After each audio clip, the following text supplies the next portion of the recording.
In this video, I am giving you the easy 6-step process for acing dosage calculation problems every time in nursing school. We've talked a lot here on this channel about how to ace your nursing school classes, and now we are going to ace dose calc together.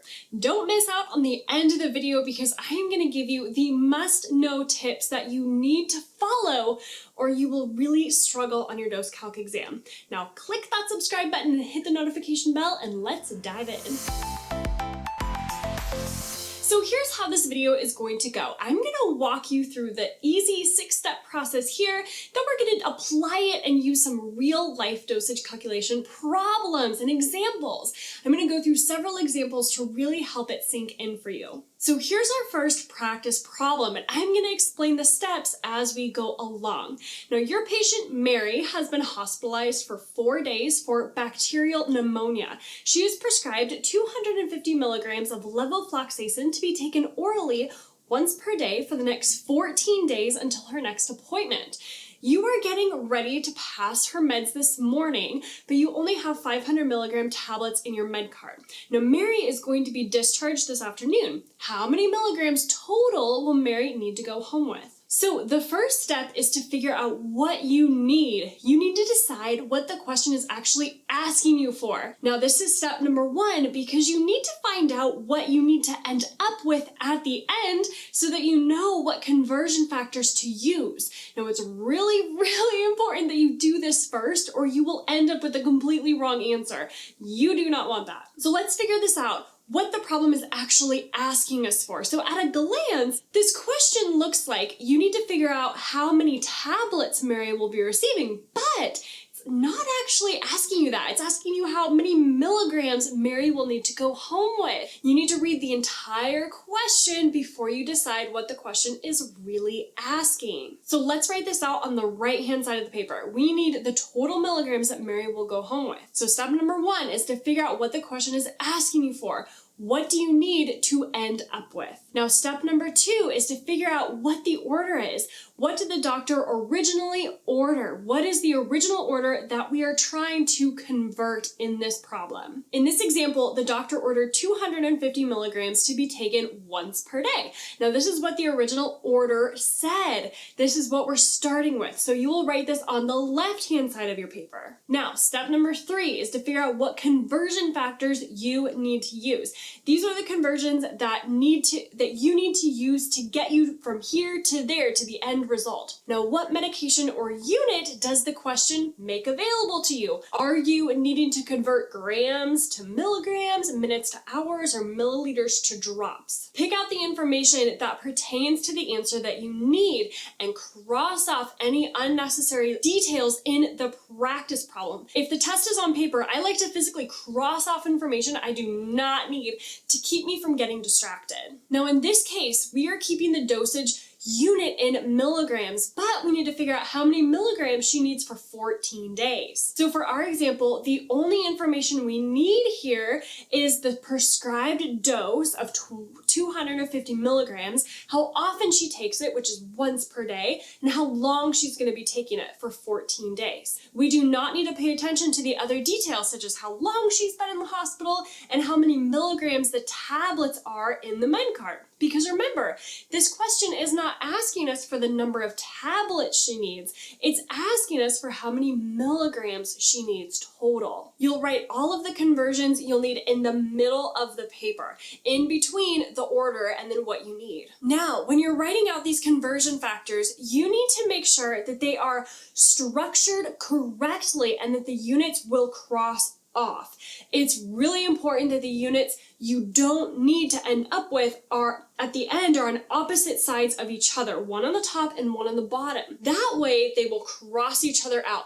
Now, don't worry, I'm going to go through more practice problems and we're going to explain this more as we go. Now, step number 4 is to solve the problem. Multiply across the top line, multiply across the bottom line, and divide both of those numbers. This is a super awesome fraction trick that does the conversions for you. And one of the top reasons I love writing out dosage calculation problems in this way using dimensional analysis. Now you need to make sure that you set up it correctly in the first place, but once you make sure that it's all good to go, it's super easy to just multiply across the top, multiply across the bottom, and then divide. Now on to step number 5, which is to write the answer appropriately. Oh my goodness, one of the biggest mistakes that nursing students make when taking your dosage calculation exam is that you don't round correctly or you don't write the answer correctly. So there are 2 rules that you need to follow. The first rule is when you're using this dimensional analysis method, don't round the answer until the very end. So as you're multiplying across the top and the bottom, just write out those numbers exactly how they are. Don't round them until after you divide and get that final answer. If you round the top and bottom numbers before you divide at the end, the answer may be off and you might get it wrong. And the second rule that you need to follow is to remember this mnemonic. Nurses are leaders, not followers. This means that you include leading zeros, but not trailing zeros. Let's say that your calculator said something like 0.5. We would not write this answer as just 0.5 because imagine how easy it would be for that decimal point to get lost and then for it to turn into 5. That's no good. I'll also not write it as 0.50 for the same reason. That decimal might get lost and someone might think it says 50. That would be very bad. So friend, no trailing zeros. You need to watch them at all times, so keep them in the front. Now the only correct way to write it is 0.5. Even if that decimal gets lost, it will look like 0.5, causing other nurses to double check where the decimal is. For our example, the answer is 3,500 milligrams. We would not write it as 3,500.00 milligrams, 3,000, 500 milligrams, or 0.3500 milligrams. Simply write it as 3,500 milligrams. And finally, the last step is to check your work. It's super important to check that you got it right because we all make mistakes sometimes, but the patient's life depends on this, friend. It's really important that you are diligent and that you double check your math. Seriously, friend, save yourself the stress and anxiety that comes with questioning yourself afterwards or hurting your patient just because you didn't take those extra few seconds to check your dosage calculations. So take a step back, breathe, and do the problem again. Safe nursing practice is always your #1 priority. So now that we have gone through the steps, let's go over to my computer and solve some more practice problems together. But before we go over there, I want to give a shout out to Jessica Larson for our YouTube comment of the week. You were super sweet, Jessica. You said, "This video has been the most helpful video on studying pharmacology that I have found so far. Thank you a million and keep posting." Oh my gosh, thank you so much for your sweet, sweet comment, Jessica. I so appreciate you. Now let's get started on those practice problems. Okay, so now we are at my computer and I'm gonna pull up some practice problems here for us to go through. So the first one says, the doctor ordered 50 milligrams of metoprolol twice a day for hypertension. You only have 25 milligram tablets in the cart. How many tablets will you give your patient? So we are literally just going to walk through the steps here. So we first need to figure out what we need. That is step number 1. What do we need to end up with at the end? So what this question is asking is we need tablets. How many tablets are we going to give to our patient? So that is what this question needs us to end up with. Now, step number 2 is to figure out what the original order is. What is the doctor ordered? What's the original order? So in this question, the doctor ordered 50 milligrams of metoprolol. So we're gonna say 50 milligrams right here on the left-hand side. So order goes on the left-hand side, what you need goes on the right-hand side. Now, let's walk through the next step. Step number 3 is now what conversions do you need? So the question gives us a conversion here. You only have 25 milligram tablets in the med cart. How many tablets will you give your patient? So we don't have any other conversions other than that. So we are starting with 50 milligrams because that's the order. And now we have 25 milligram tablets tablets in the med cart. So how we're going to set this up here using dimensional analysis is to create kind of a railroad track structure, just like we did in our first problem. So 25 milligrams is going to go down here. And we do that because they need to be opposite of each other. Anytime you have a unit here and you want to cancel out this unit, you have to put it on the bottom as well in order for them to cancel out. So this would be 25 milligrams in one tablet. And now tablets is at the top here, which is exactly where we want it because that's exactly what we need to end up with. So we have 50 milligrams, 25 milligrams per tablet. So 25 milligrams in one tablet. That's why this is our one conversion. And then for step number 4 is to just solve the problem. Now here is where this dimensional analysis structure comes in real handy, is because you could just multiply across the top and then multiply across the bottom and then divide. So we are going to multiply 50 times 1, which is just 50. And then we're going to, multiply 25. Technically, we can put a 1 here because a fraction, 50 milligrams over 1. Anything that, doesn't have anything to go over, it always goes over 1. So 50 divided by 25 is 2. So we are going to be giving our patient 2 tablets. So the next step is to write the answer appropriately and then to check our answer. So because our answer right here is just 2, you are just going to literally write it as 2. You are not going to write it as 2.0, 0, 2 or 2.00. No, and no. You just write it as 2 because again, we don't want to confuse anybody by having that decimal point get dropped here and someone thinking it's 20 or 200. No, it's just 2 tablets. So that is the first problem there. And then the next step that you would do, step number 6, is to check your answer. So you would always double check your work and just to make sure that you got the correct answer. So you would just do this whole process all again. Now let's do the next problem. The doctor orders 0.02 kilograms of medication A to be given to your patient at 0700 before they go into surgery.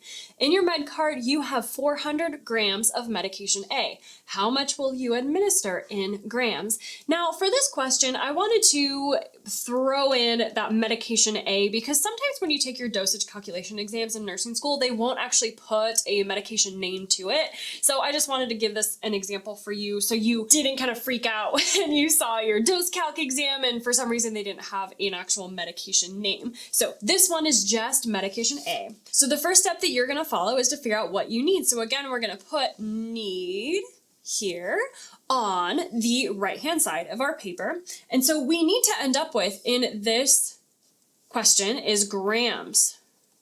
Grams. So how many grams are we going to give this patient? And now step number 2 is what is ordered? What's the order? What did the doctor order? Now in this question, the doctor ordered 0.02 kilograms of medication A to be given at 0700 before they go into surgery. So 0.02 kilograms. So that is going to be over here on the left-hand side for our order. And now step number 3 is what do we have? You can write this here. I know I didn't do that last time. Or conversions. What are your conversions? So in this middle section here with your dimensional analysis, you'll write what do you have? What are the conversion factors you need to use? So in this scenario, we're going from kilograms to grams, and they do not give you a conversion factor in here. They say you have 400 grams of medication A in your med cart, but that doesn't really apply to us right now because we're just trying to figure out how many kilograms in a gram, grams and kilograms, we don't know. So this is where you have to memorize your dosage calculation conversions and what conversion factors you need to use. So one thing that you just have to memorize is that there is 1,000 grams in 1 kilogram.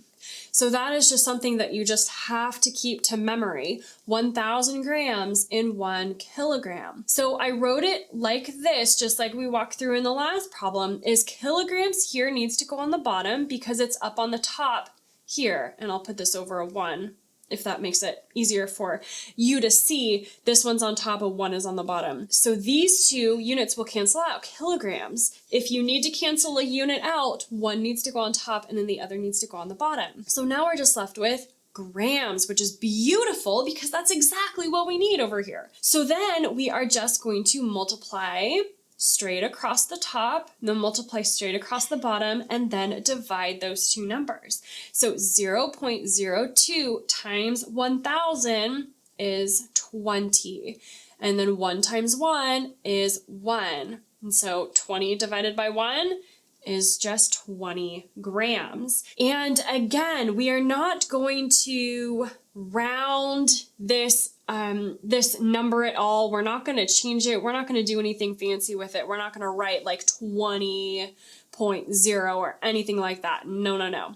So this is step number 5, how to write out your answers. You would just write it as 20 grams. That's it. And now step number 6, you would again check your answer just to make sure that you got it correct.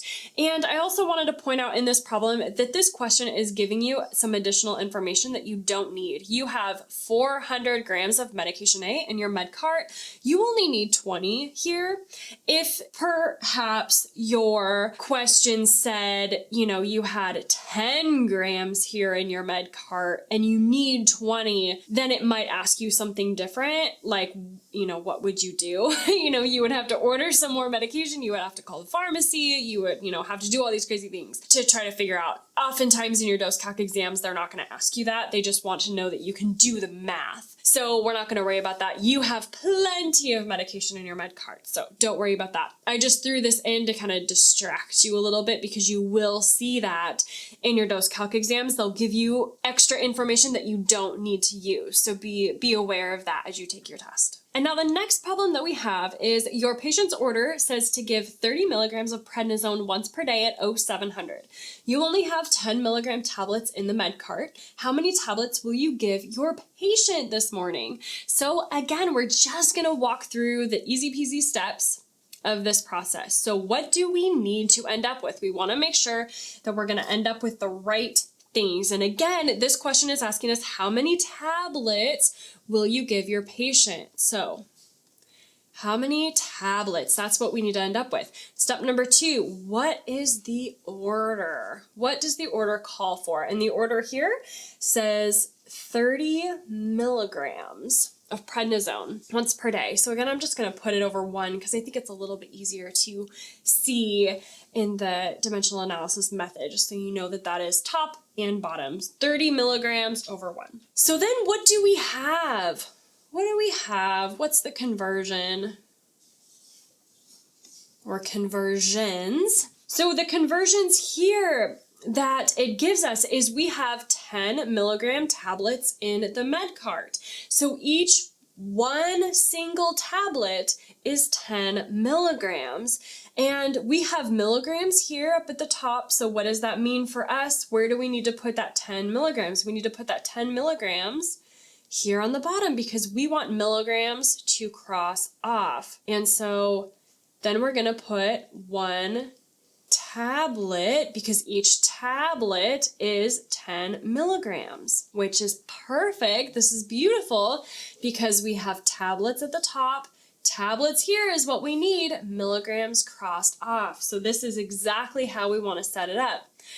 And then now the next step is to solve the problem. So we need to multiply straight across. So 30 times 1 is 30, and then 10 times 1 is 10. So 30 divided by 10 is 3. So 3 tablets is what we would need to give our patient this morning, 3 tablets. So again, just like the previous problems, we don't want to write it as 3.0 or 3.00 or anything crazy. That is step number 5, write your answer appropriately. It would just literally be 3 tablets. tablets. Now this one here is going to be more fun and fancy. There are going to be a few more conversions that we need to do in this problem. So let's walk through it pretty slowly here. You're about to give acetaminophen to a toddler with a fever. The doctor's order says to give 15 milligrams per kilogram as needed PRN. In your med cart, you have acetaminophen 160 milligrams per 5 milliliters. The child weighs 27 pounds. How many milliliters will you administer? So I know this problem gives you a lot of information, but don't worry, just follow the steps step by step and we'll get the right answer. And the first step is to figure out what we need. What do we need to end up with? And here in this problem, we need milliliters. How many milliliters will you administer to this patient? So that's what we need to end up with. Now, what is ordered? What does the doctor say? What's the order? And the order says to give 15 milligrams per 1 kilogram. So the order is 15 milligrams per 1 kilogram. So that's step number 2. And now here in step number 3, all we have to do is figure out our conversions. What do we have? What are the conversions that we need to use in order to end up with milliliters at the end? How do we get from here in the order to there in the need? So what do we have? What are our conversions? So let's see, what does this problem give us? This problem gives us pounds. Well, we need to figure out pounds because the order gives us kilograms. So how many pounds in 1 kilogram? Well, there are 2.2 pounds in 1 kilogram. So that's just another conversion that you will need to memorize. There are 2.2 pounds in 1 kilogram. So how are we going to write this? We need to get rid of kilograms. So that means we need to put kilograms here on the top. So in 1 kilogram is 2.2 pounds. Make that a little darker there. So kilograms is going to cross off here because we put 1 on top and 1 on the bottom. So now we're left with milligrams and pounds. But that's not what this question is asking us. This question is asking us, we need to get to milliliters. So does this question give us any other conversions on how to get to milliliters? And it does. In our med cart, it says we have acetaminophen 160 milligrams per 5 milliliters. So here we would put, we need 160 milligrams. We need milligrams to cross off because we don't need it. We need milliliters. We need to end up with milliliters. So we're going to put 160 milligrams on the bottom. And then we're going to put 5 milliliters here on the top because that is what we need to end up with is 5 milliliters. Now milligrams is going to cross off beautifully there.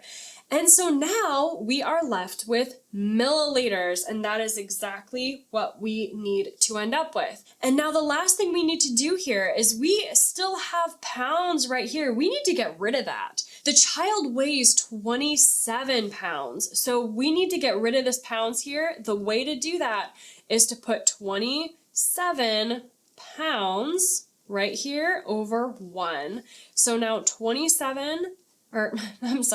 pounds here and pounds here, 2.2 is going to cross off. So now we are going to be left with solving the problem, which is step number 4. We're going to multiply straight across the top, then we're going to multiply straight across the bottom. So I have already done this. So 15 times 1 times 5 times 27 is 2,025 divided by 2.2 times 160 is 352.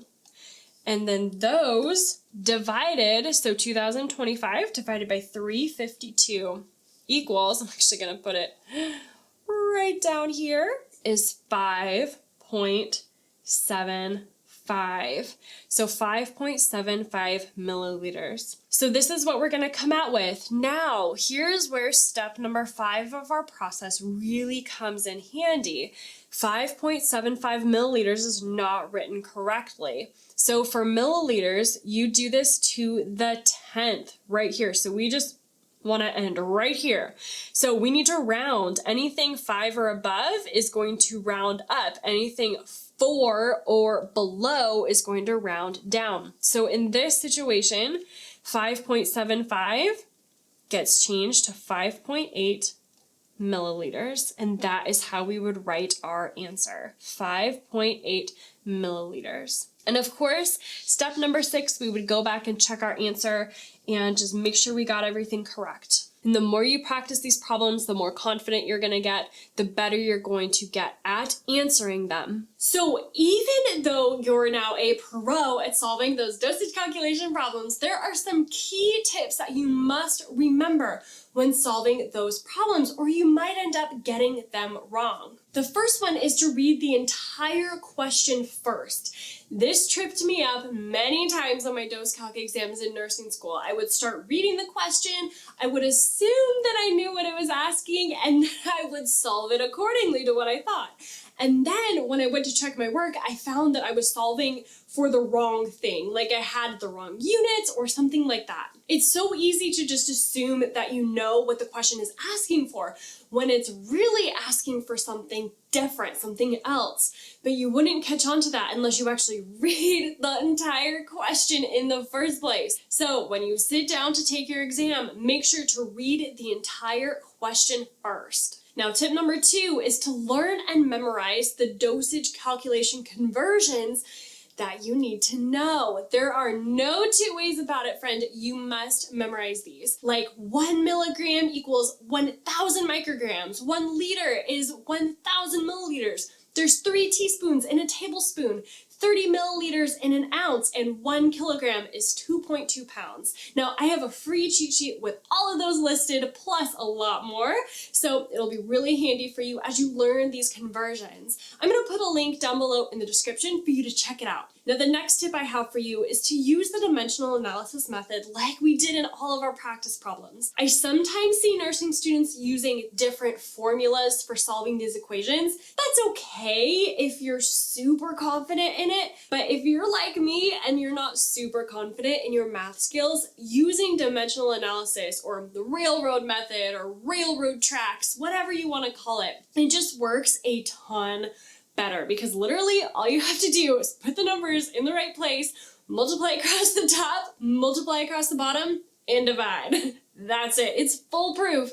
You will get the right answer every time as long as you set it up correctly. Now, the next tip is to do practice problems over and over and over again. Really, the best way to gain confidence in solving dosage calculation problems is to practice it again and again and again. Now, if you're a NursingSOS member, sign into your dashboard and check out the dosage calculation workbook that we've got for you that's filled with practice problems for you. Now, the more you practice, the better and more confident you're going to be at it. So make sure to practice, practice, practice. In the next video, we are going to cover how to calculate IV drip rates and do all of those tricky IV calculations. Make sure to watch it because it's going to make it so easy for you. Now click on one of these videos over here to keep rocking nursing school and become the nurse that God created only you to be. And I will see you in the next video.